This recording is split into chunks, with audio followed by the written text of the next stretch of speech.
So it says constructing strings with variables.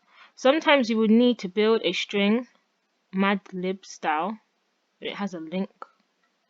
So we just open another tab so we can view that.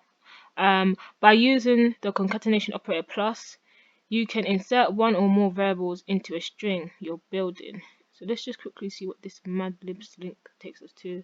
Okay, Wikipedia page. Okay, gives you a bit of background on it.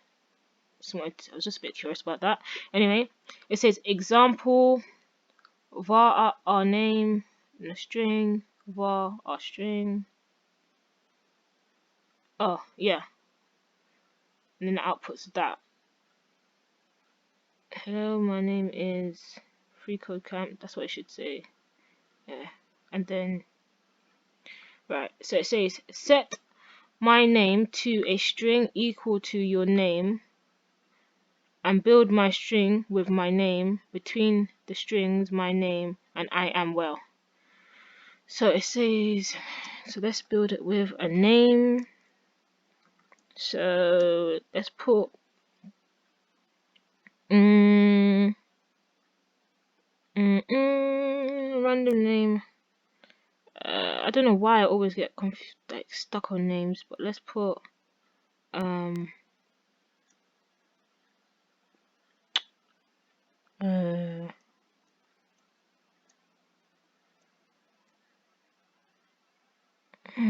don't know why my mind's just gone blank. Let's put Kerry. Oh look, I was holding down too long on the thing. But anyway, let's put Kerry.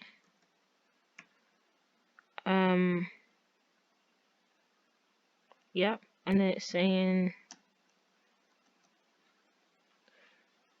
to build it. So I'll copy and paste this. Then plus, and you put my name, and then plus